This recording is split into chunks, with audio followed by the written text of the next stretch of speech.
Hello friends, welcome back to let's break it. यहाँ हम n t UGC net paper 1 की तैयारी करते हैं हिंदी में। तो जिसने भी चैनल को सब्सक्राइब नहीं किया है फटाफट से चैनल को सब्सक्राइब कर लीजिए। जैसा कि आप लोगों ने थंबनेल में देख ही लिया है कि आज हम डिस्कस करने वाले हैं पीएचडी एनरोलमेंट के बारे में, यानी कि Delhi university, the central university of Delhi. इसका अपना एक ऑरा है, सो दैट्स वाई मैंने ऐसे कहा।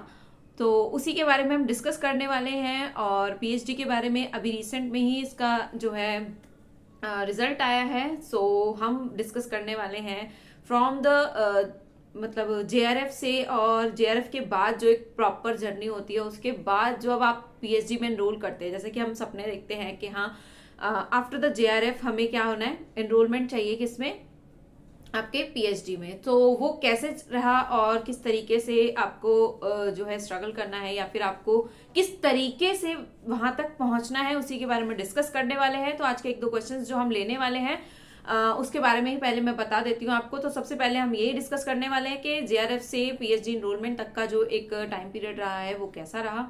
सेकेंडली के टॉपिक किस तरीके से चूज करना चाहिए, चाहे वो किसी भी सब्जेक्ट का क्यों ना हो, हिंदी, लिटरेचर, इंग्लिश और व्हाटएवर, किसी भी सब्जेक्ट का क्यों ना हो। तो ये वीडियो सभी के लिए है, नॉट ओनली फॉर हिंदी, मतलब हिंदी लिटरेचर के लिए नहीं है, सभी के लिए है। सो फटाफट से वीडियो को शेयर कर दीजिए फर्स्ट ऑफ ऑल, और इसके बाद हम आगे का डिस्कशन करते हैं। सेकेंडली हम लेने वाले हैं कि टॉपिक कैसे चूज करें, कौन सा टॉपिक होना चाहिए और कैसे पता चले कि ये टॉपिक सही है या नहीं, और साथ ही साथ वो हमारे इंटरेस्ट का भी होना चाहिए।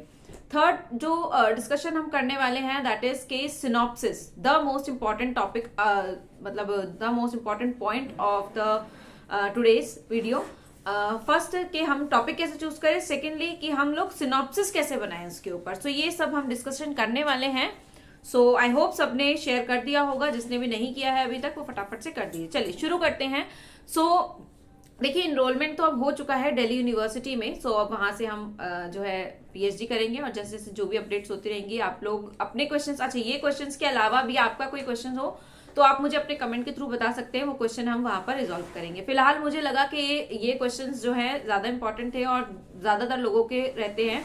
कई जो है कमेंट में मुझे देखने को मिला है, काफी जो हमारे लर्नर्स हैं उन्होंने पूछा है कि किस तरीके से हम सिनॉप्सिस बनाएं, टॉपिक कैसे चूज करना है एंड ऑल, ये सब जी क्वेश्चन ज्यादा राइज हुआ है, तो इसलिए इसको हमने लिया है। सो आपका अगर कोई क्वेश्चन है तो आप इसके अलावा भी अपने कमेंट के थ्रू मुझे बता सकते हैं। सो मेरा जो है जेआरएफ 2020 में, यानी कि 2020 में हुआ था, और विद 99.49 परसेंटाइल के साथ हुआ था।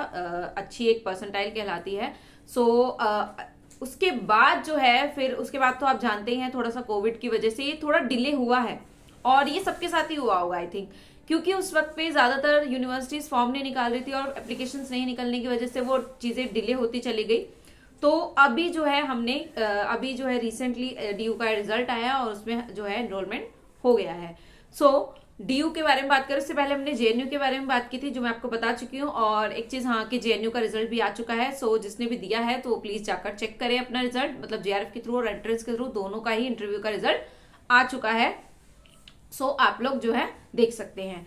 सो इसके लिए गाइस देखिए, बहुत सबसे पहली चीज तो हमें पेशेंस की जरूरत होगी, कि हमें पेशेंस लिए काम करना होगा, और सारी यूनिवर्सिटीज जो भी आसपास की यूनिवर्सिटीज है आपको उसमें फिल करना है।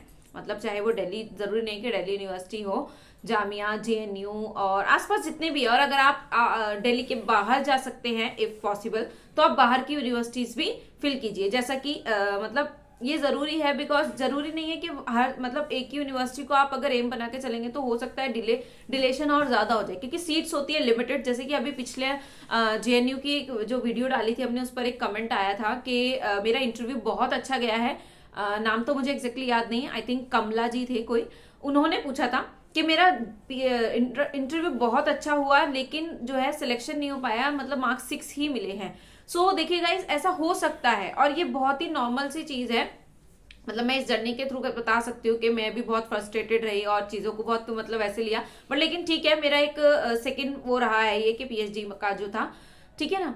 तो जरूरी नहीं है, क्राइटेरिया तो सेम ही रहता है, लेकिन क्या है, कैसे वो लोग चूज करते हैं। देखिए कहीं पे एकेडमिक्स को इंपॉर्टेंस दी जाती है, जैसे बीएचयू में एकेडमिक्स को बहुत इंपॉर्टेंस दी जाती है। जेएनयू में ऐसा कुछ नहीं था, जेएनयू में आपके टॉपिक पर ही जो है ज्यादा ध्यान दिया गया था, लेकिन टॉपिक के साथ साथ एक चीज और इम्पोर्टेंट हो जाती है, आपकी बॉडी लैंग्वेज इंटरव्यू में, आपका कॉन्फिडेंस, बहुत सारी चीजें जो है मैटर करती है ड्यूरिंग द इंटरव्यू। तो वो लोग सब कुछ चेक करते हैं। ऑफकोर्स पैनल में 11 से 12 13 या 15 लोग बैठते हैं, तो वो सिर्फ टॉपिक पर ही तो काम नहीं कर रहे होंगे ना, मतलब सिर्फ टॉपिक से ही आपसे रिलेटेड क्वेश्चन नहीं पूछ रहे होंगे। वो आपकी बॉडी लैंग्वेज, आपका कॉन्फिडेंस, आप किस तरीके, किस बात पे नर्वस हो रहे हो, कैसे जवाब दे रहे हो, ये सब चीजों का वहां पर जो है इंक्लूडेशन होता है। सो अगर नहीं हो पाया है तो पहले तो उन्हीं के लिए बोलूंगी जिन्होंने चेक कर लिया और नहीं हो पाया है और बहुत अच्छा भी हुआ था तो कोई बात नहीं। सीट्स लिमिटेड होती है, मतलब वहां पे कितने सीट्स थी, मुश्किल से मेरे ख्याल से बहुत कम ही सीट्स अवेलेबल थी वहां पर। आई थिंक नंबर ऑफ पे नहीं जाऊंगी मैं क्योंकि मुझे एग्जैक्टली नहीं पता है, तो लिमिटेड ही सीट होती है। अगर एक सब्जेक्ट की बात करें हम पर्टिकुलर, तो 5 से 6 7 8 9 10 मैक्सिमम टू मैक्सिमम इतनी सीट्स होती है। इस बार दिल्ली यूनिवर्सिटी में काफी मतलब बाढ़ आ गई है सीट्स की, ऐसा लग रहा है। मतलब बहुत अच्छा था नंबर ऑफ, मतलब 210 के आसपास करीब जो है इस बार जो है हिंदी में सीट्स थी, और भी सब्जेक्ट्स में होगी जरूर, तो वो आप चेक कर सकते हैं। सो देखिए सीट्स जो है लिमिटेड होने की वजह से ही ऐसा होता है, क्योंकि कैंडिडेट्स जो है सभी स्ट्रांग है, क्योंकि सभी जेआरएफ वाले ज्यादा आपको देखने को मिलेंगे। सो इसलिए आपको निराश नहीं होना। देखो इसमें आपकी कोई भी गलती नहीं है, आपके टॉपिक की कोई भी गलती नहीं है, लेकिन वही चीज है ना कि सबको तो नहीं दे सकते हैं, बस थोड़ा सा यहाँ पर एक वो प्रॉब्लम आ जाती है क्योंकि सीट्स लिमिटेड होती है। तो इसलिए बस ट्राई करते रहिए, इसमें नहीं हुआ तो डेफिनेटली किसी और यूनिवर्सिटी में हो जाएगा, ठीक है। तो अब इसकी यहाँ की बात करते हैं कि किस तरीके से, तो मैंने भी काफी यूनिवर्सिटीज के फॉर्म फिल किए। इससे पहले मैंने जेएनयू बीएचयू का भी दिया था मैंने, पर वहां नहीं हो पाया, जेएनयू का भी दिया पर वहां नहीं हो पाया। सो गाइस इस चीज से निराश नहीं होना। आपके आसपास के लोग इस तरीके का चीजें कहेंगे कि हाँ क्यों नहीं हो रहा है, ऐसा नहीं हो रहा है, बट देखिए वो नहीं जानते हैं ना इस लाइन के बारे में, बट आप जानते हैं। अगर आप इस लाइन में घुस रहे हैं, मतलब टीचिंग लाइन में, या फिर आप इस तरीके से पढ़ने वाली लाइन में घुस रहे हैं, तो you have to be patient. आपको पेशेंस, आपके अंदर पेशेंस होना बहुत ज्यादा जरूरी है, ठीक है। तो पहली चीज इसी पर काम करना कि थोड़ा सा पेशेंस बनाए रखना, और साइड बाय साइड कुछ और चीज भी रखना। ऐसा नहीं कि पीएचडी करना है तो बस एक यही है, क्योंकि पीएचडी के बाद भी तो स्ट्रगल है। मतलब पीएचडी के बाद क्या, ठीक है आप जेआरएफ हो गए, उसके बाद आपको मिल गया है फेलोशिप, उसके ठीक है 5 साल तक वो रहेगा, लेकिन उसके बाद क्या। सो इसको भी अपने माइंड में रखिएगा कि पीएचडी एक सेकेंडरी थॉट है, वो एक डिग्री है, वो आप पढ़ने के लिए करना चाहते हैं, दैट इज ओके, बट आपका जो मेन एम है ना उससे आप भटकने नहीं चाहिए। मेन उसी पे रहिएगा, उसी पर बात करिएगा, और जो है उसी को ध्यान में रखिएगा, ठीक है। सो अब आते हैं टॉपिक पर।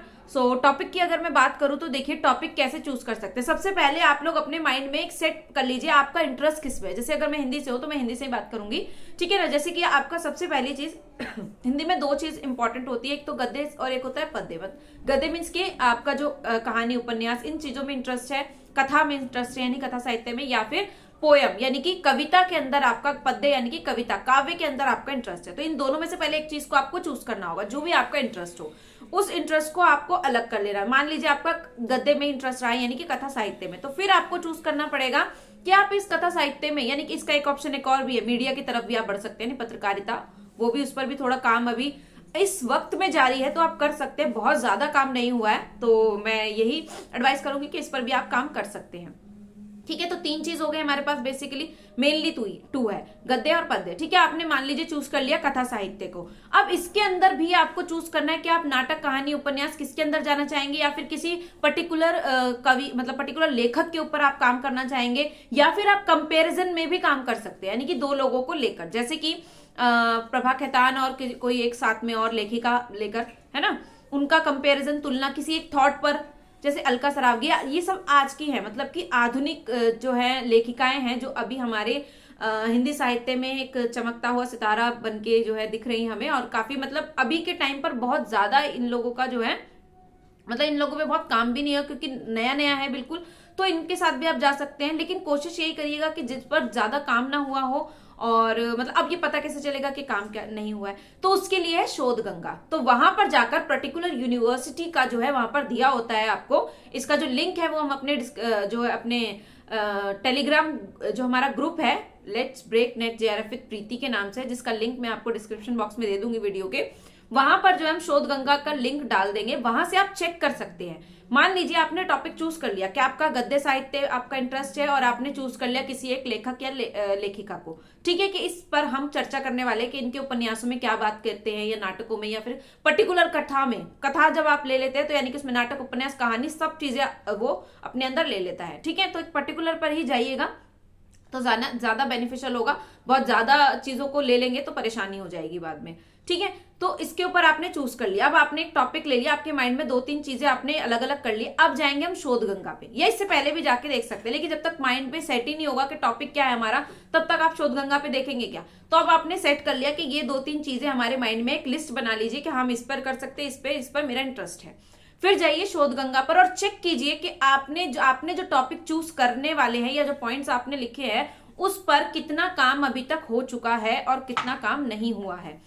ये आपको पूरा प्रॉपर जानकारी, ये बहुत लोग पूछते हैं कि मैम कैसे पता करें हम लोग कि ये इस पर काम हुआ है ये नहीं हुआ है। तो शोध गंगा पर आप जाइए, वहां पर यूनिवर्सिटी वाइज यानी कि बीएचयू का अलग, जेएनयू का अलग, दिल्ली यूनिवर्सिटी का अलग, अंबेडकर यूनिवर्सिटी का अलग, सब में वहां पर दिया हुआ होता है कि आप कैसे कैसे जो है मतलब उस पे साइट पर जाकर प्रॉपर, और फिर यूनिवर्सिटी में आप आर्ट्स एंड ह्यूमैनिटी में जाकर चेक कर सकते हैं। मतलब हिंदी वाला बता रही हूं मैं, बाकी भी ऐसे ही कर सकते हैं, बाकी को भी शोध गंगा पर ही मिलेगा, चाहे किसी और सब्जेक्ट से आप रिलेट करते हैं तो वहां पर जाकर आप क्रॉस चेक कीजिए कि किसी यूनिवर्सिटी में किसने इस पर ज्यादा काम हुआ है या नहीं हो। 1-2 काम हुआ है तो इट्स ओके, वो भी आपके टॉपिक से बिल्कुल मैच ना करता हो, है ना, कुछ डिफरेंट चीज हो। मतलब अगर मैच भी कर रहा है तो आप कुछ ऐसा दे सकते हो, उसमें कोई कमी है कि आप जो पूरा करना चाहते हैं। देखो रिसर्च का मतलब ये होता है रिसर्च, यानी कि दोबारा से उस पर काम करना, उसकी खोज करना, यानी कि कुछ कमी रह गई है वहां पर वो हमें पूरी करनी है दोबारा, ठीक है ना। अगर कोई चीज प्रॉपर है, पूरी है, तो उस पर रिसर्च हो ही नहीं सकता है, और ऐसी कोई भी चीज नहीं है दुनिया में जो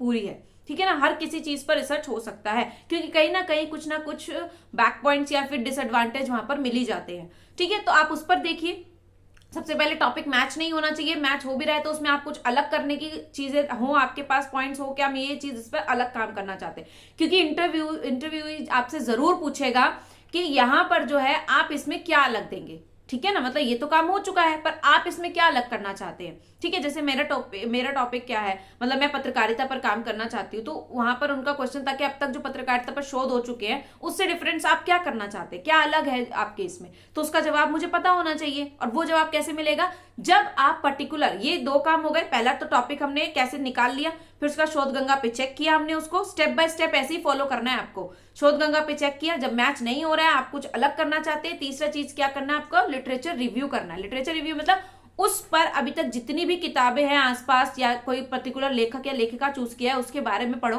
कथा साहित्य, उनके उपन्यास जो भी आप ले रहे हो, नाटक, कहानी, उपन्यास जो भी, उनको पढ़ना शुरू करो। वहां से आपको ये आपके माइंड में सेट हो जाएगा कि चीजें क्या, कि मतलब लिटरेचर रिव्यू करने से आपको पता चल जाएगा कि हाँ भाई ये चीजें इसके अंतर्गत है और मैं क्या अलग कर सकती हूं। तो यहां से आपको ये चीज पता चल जाएगी, ठीक है। तीसरा काम यही होता है, तो पूरा रिसर्च का मैं आपको वो बता दे रही हूँ, मतलब इस पर हमने रिसर्च भी हमने किया हुआ है। यहाँ पर रिसर्च एप्टीट्यूड जो कि पेपर 1 का यूनिट है, उसमें जो प्रॉपर स्टेप्स होते हैं ना, वही रियलिटी में स्टेप्स हमें फॉलो करने होते हैं, ठीक है ना।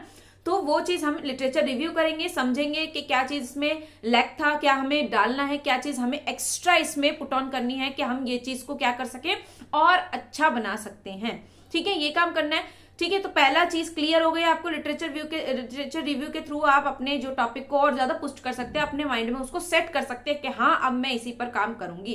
इससे पहले आप अगर सोचेंगे कि भैया ये बहुत इजी काम है, टॉपिक हम कुछ भी चूज कर सकते हैं, ऐसे ही कुछ भी ले लिया हमने उठाकर कि हाँ भाई शोध गंगा पे देखा ये हो गया, जी नहीं, ऐसा नहीं होता है भाई। क्योंकि इंटरव्यूअर आपसे पूछेगा कि आप जो है इस पर काम कर रहे हैं तो कैसे, मतलब कि क्या क्या आप दे सकते हो, क्या इसमें ऐसा है जो कम रह गया जो आप इसमें ऐड ऑन करेंगे, तो वो हमें पता होने के लिए क्या हमें पढ़ना पड़ेगा। तो literature review is the must, ठीक है। थर्ड स्टेप पे यही आता है आपका। तो इस तरीके से आप अपना टॉपिक चूज कर सकते हैं। इसके अलावा भी आपका इससे रिलेटेड, टॉपिक से रिलेटेड कोई क्वेश्चन छूट गया हो, रह गया हो, किसके माइंड में आ रहा हो, तो आप मुझे अपने कमेंट के थ्रू बता दीजिएगा। यहां तक मुझे लगता है कि मैं अपनी तरफ से क्लियर हूं कि आप कैसे टॉपिक चूज करें। अब आते हैं अपने तीसरे क्वेश्चन पर, ठीक है ना, कि सिनॉप्सिस कैसे रेडी करें, ठीक है। सिनॉप्सिस का भी पर्टिकुलर स्टेप्स होते हैं जिस पर जो है हम चर्चा पहले तो नहीं की है, लेकिन आज मैं इस पर थोड़ी आराम से चर्चा करना चाहती हूँ। वीडियो थोड़ा सा लंबा हो जाएगा, बट लेकिन ये बहुत जरूरी है, क्योंकि कई लोगों को मैंने देखा कि उसके सिनॉप्सिस ही ऐसे बनाए हैं कि वो लोग देखना ही नहीं चाहते। सिनॉप्सिस की बहुत इंपॉर्टेंस है भाई, कई बार वो लोग बहुत ध्यान से देख लेते हैं, सिनॉप्सिस भी इंपॉर्टेंट है, ठीक है ना। तो सिनॉप्सिस को आपको अच्छे से रेडी करना है, मैं पॉइंट्स बताती जा रही हूँ, उसको आप नोट करते जाइएगा कि कैसे आपको सिनॉप्सिस रेडी करना है, ठीक है। कुछ पॉइंट्स हैं मैंने लिख कर रखे हैं, पर्टिकुलर पॉइंट्स है, क्योंकि 8-10 पॉइंट्स है तो याद करना तो इतना मतलब मैं याद करके बता दूं ऐसा तो नहीं है, ठीक है, क्योंकि पर्टिकुलर पॉइंट्स हैं और स्टेप बाय स्टेप ऐसा ही होना चाहिए। मैंने अपना सिनॉप्सिस ऐसे ही रेडी किया है तो वो मैं आपको यहाँ पर बता दे रही हूँ। और इसके अलावा हम अपने ये जो सिनॉप्सिस मैं जो आपको बता रही हूँ आप नोट डाउन कर सकते हैं। इसके अलावा आप जो है मैं इनको हमारे टेलीग्राम ग्रुप पर भी डाल दूंगी, वहां से भी आप नोट डाउन कर सकते हैं और इसी सीक्वेंस में आप जो है प्रॉपर बनाइएगा अपनी सिनॉप्सिस। सबसे पहले हम लिखते हैं क्या, अपना विषय, ठीक है। सबसे ऊपर आता है हमारा विषय कि हम किस पर जो है काम कर रहे हैं। तो जैसे मेरा पत्रकारिता पर था वो प्रॉपर मैंने डाल दिया। फिर आती है भूमिका। भूमिका में क्या करते हैं हम, मैं इसको एक्सप्लेन भी करती चल रही हूँ साथ साथ, ठीक है। भूमिका में हम क्या करते हैं, भूमिका में हम यही डालना होता है हमें कि उसका जो है ओवरव्यू देना एक तरीके से, ठीक है ना। जो आपने पढ़ा देखो सिनॉप्सिस भी आप तभी रेडी कर सकते हो जब आपने लिटरेचर रिव्यू किया होगा तभी, क्योंकि ऐसे सिनॉप्सिस कैसे रेडी हो जाएगा। आपको लिखना है, भूमिका में लिखना है आपको कि ओवरव्यू देना है कि आप अपने काम में आप जो है किस पर काम करने वाले हैं, कैसे काम करने वाले, थोड़ा सा इस तरीके की चीजें आपको भूमिका में, भूमिका पर समझते हैं ना, भूमिका बांधना यानी कि एक पर्टिकुलर ओवरव्यू लगा देना किसी चीज का, ठीक है। तो सबसे पहला पॉइंट है आपका भूमिका, आपको लगानी, भूमिका फर्स्ट पॉइंट आपका हो गया, ठीक है। सेकंड पॉइंट पर आते हैं। सेकंड पॉइंट है प्रस्तावित शोध विषय का महत्व और प्रासंगिकता, ठीक है ना। प्रस्तावित शोध विषय यानी कि जो विषय आपने चूज किया है उसका महत्व क्या है, मतलब क्यों इंपॉर्टेंस है। ये मैंने पहले बता दिया आपको कि भाई आप क्या इंपॉर्टेंट करना चाहते हो, उसमें क्या एड ऑन करना चाहते हैं, क्या महत्व है उसका, क्या इंपॉर्टेंस है, ये बतानी है आपको, ठीक है। उसकी प्रासंगिकता, प्रासंगिकता यानी आज के समय में वो किस तरीके से काम आ सकता है आगे आने वाली जनरेशन के, आगे आने वाले स्कॉलर्स के, ठीक है, या आगे जो पढ़ रहे हैं स्टूडेंट्स उनके। सेकेंड हो गया। थर्ड पॉइंट है, एक बार रिपीट कर देती हूँ, प्रस्तावित शोध विषय का महत्व और प्रासंगिकता। थर्ड पॉइंट है शोध कार्य का उद्देश्य। अब इसका उद्देश्य, एम क्या है, आप कहां पहुंचना चाहते हैं इसके थ्रू, ठीक है ना। एम आपको पता होना चाहिए कि आप कहां पर इसको पर्टिकुलर पहुंचना चाह रहे हैं इसके माध्यम से, ठीक है। उद्देश्य आपको क्लियर होना चाहिए, मतलब और ये लिखेंगे कैसे ये भी बताते जाती हूँ। भूमिका आपको कम से कम 1 से 1.5 पेज में लिखना है, ठीक है। प्रस्तावित शोध विषय का महत्व जो है वो भी आपको लगभग करीब आधा पेज तो आपको देना ही पड़ेगा, ठीक है। उद्देश्य आप एक पैराग्राफ या हाफ पेज में कंप्लीट कर सकते हैं। शोध की उपयोगिता यानी कि शोध विषय की क्या उपयोगिता है, ठीक है ना, उसका क्या प्रयोग है, उसका क्या उपयोग है, आपको ये बताना है, ठीक है। अपने फोर्थ पॉइंट में, फिफ्थ पॉइंट में हम आएंगे, ये भी पैराग्राफ में इनफ है। फिफ्थ पॉइंट में हम आएंगे शोध विषय की संभावनाएं, क्या क्या संभावनाएं हैं इसकी आपको वो बताना है, ठीक है ना। प्रोबेबिलिटी, पॉसिबिलिटी या प्रोबेबिलिटी क्या है इसकी, तो ये भी आप लगभग हाफ पेज में कंप्लीट कर सकते हैं। और इसके बाद आएगा हमारा 6 पॉइंट। 6 पॉइंट में आपको क्या करना है, अब तक किए गए शोध कार्यों का सर्वेक्षण तथा उपलब्ध सामग्री। अब देखिए क्यों आपको वहां पर शोध गंगा पे मैंने चेक करने के लिए बोला था, आपको लिखना भी है, तो यहाँ पर आपको बताना है। मान लीजिए अगर कोई टॉपिक आपसे मिलता जुलता हो भी रहा है थोड़ा बहुत, तो वहां पर आपको मेंशन करना पड़ेगा अपने शोध सिनॉप्सिस में अपनी, ठीक है ना, कि आपने कि ये जो है टॉपिक मेरे टॉपिक से थोड़ा बहुत मतलब ये चीज है, लेकिन पर्टिकुलर यहीं पे काम नहीं हुआ है, ये भी आपको बताना पड़ेगा। तो यहाँ पर 6 पॉइंट में आपका यही आएगा। अगर कोई मिलता जुलता पॉइंट आपको मिलता है, टॉपिक मिलता है आपको शोध गंगा पे, तो आप उसे वहां पर मेंशन कीजिए, और नहीं मिलता है तो आप साफ साफ बताकर निकल जाइए कि हाँ भाई मेरे टॉपिक से कोई भी अभी तक इस पर काम नहीं हुआ है और ये हम नया काम करने वाले हैं, ठीक है। 6 पॉइंट हुआ। नंबर आते हैं 7 पॉइंट पर, शोध प्रविधि यानी कि शोध प्रविधि का निर्धारण। प्रविधि मतलब कि मेथड ऑफ रिसर्च, कौन से मेथड्स आप यूज करेंगे, जैसे कि तुलनात्मक हो सकता है, विश्लेषणात्मक हो सकता है ना, तो कौन से मेथड्स वो एक पैराग्राफ में आपको इनफ है कि बता देना है कि हम ये यूज करेंगे, और जितना हम मतलब और जितना पर्टिकुलर हमारे विषय में जरूरत होगी हम उसे यूज कर लेंगे, ठीक है। नंबर 8 पर आते हैं। 8 हमारा पॉइंट है प्रस्तावित शोध विषय की रूपरेखा यानी chapterisation, the most important point of the synopsis, chapterisation, क्योंकि ये आगे तक आपकी सिनॉप्सिस, क्योंकि आपकी सिनॉप्सिस जो आप थीसिस लिखेंगे ना, सिनॉप्सिस के बाद जब आप रिसर्च स्कॉलर हो जाएंगे, पीएचडी करने लगेंगे, तो आपको क्या होता है, एक थीसिस लिखना होता है, जो उसमें जो चैप्टराइजेशन होता है वो इसी के माध्यम से होता है, ठीक है ना। तो चैप्टराइजेशन बहुत स्ट्रांग होना चाहिए, अच्छा होना चाहिए, यानी कि प्रस्तावित शोध विषय की रूपरेखा जिसे बोला जाता है चैप्टराइजेशन, ठीक है। 5 से 6 7 लगभग इतने ही होने चाहिए, इससे ज्यादा चैप्टर्स मत रखिएगा क्योंकि आगे चलकर बहुत प्रॉब्लम हो सकती है। अब आते हैं लास्ट पॉइंट पर, संदर्भ सूची, संदर्भ ग्रंथ सूची हमारी, यानी कि हम इसको बनाने के लिए, हमारे थीसिस पर काम करने के लिए, हमारे विषय पर काम करने के लिए कौन कौन से ग्रंथ का हम यूज करेंगे, थोड़ा आइडिया से हमें ये बता देना है, ठीक है ना। जो लास्ट किसी पे काम हुआ है तो वहां से आप ले सकते हैं, थोड़ा बहुत जो आपने शोधगंगा पे देखे, थोड़ा बहुत खुद से जो लिटरेचर रिव्यू करेंगे वो आप डाल सकते हैं यहाँ पर, ठीक है। एक तरीके से बिब्लियोग्राफी बोलते हैं इसको, ठीक है ना, कि आप क्या क्या चीजों को यूज करोगे यहाँ पर। उसमें पत्र पत्रिकाएं भी हो सकती है, उसको अलग से मेंशन करिएगा, कोई बुक्स हो सकती है, ग्रंथ हो सकते हैं, इस तरीके से आपको ये मेंशन करना होगा। तो ये कुछ 9 पॉइंट्स है जो आपको ध्यान में रखने होंगे, इसी को स्टेप बाय स्टेप फॉलो करना होगा, ऊपर नीचे मत करिएगा, क्योंकि ये थोड़ा इस तरीके से ही चलता है और अभी ये नया जो पैटर्न है इसी तरीके का फॉलो हो रहा है। तो आई थिंक यहाँ पर हमारा जो है मतलब ये सिनॉप्सिस वाली बात क्लियर होती है, ठीक है। कोई क्वेश्चन, कोई टॉपिक पे आपको समझना है, कोई पॉइंट आपको समझना है तो मुझे अपने कमेंट से बताइएगा। और अगर आप मुझे जो है टेलीग्राम पर भी बता सकते हैं, अगर कोई आपकी क्वेरी है, क्वेश्चन है, तो हमारे टेलीग्राम जो है चैनल का नाम है let's break NET JRF with प्रीति।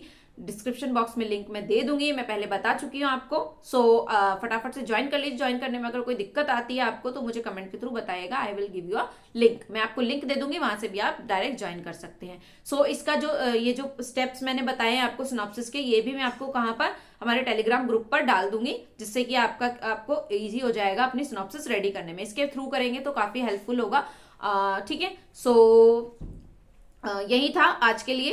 इसके अलावा कोई क्वेश्चन, कोई क्वेरी हो तो बताइएगा।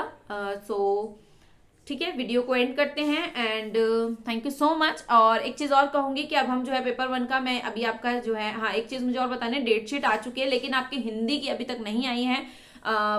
23 तक जो है अभी तक डेट शीट आई है, 21 फरवरी, 22 फरवरी, 23 फरवरी, ठीक है। ये 3 डेट्स अभी तक जो है बताया है किसने, NTA ने, जिसमें 56 सब्जेक्ट्स जो है वो कराने वाला है, जिसमें हिंदी नहीं है। तो लगभग आपका अभी 12 से 13 दिन या उससे भी ज्यादा दिन, 15 दिन आप मान के चलिए है।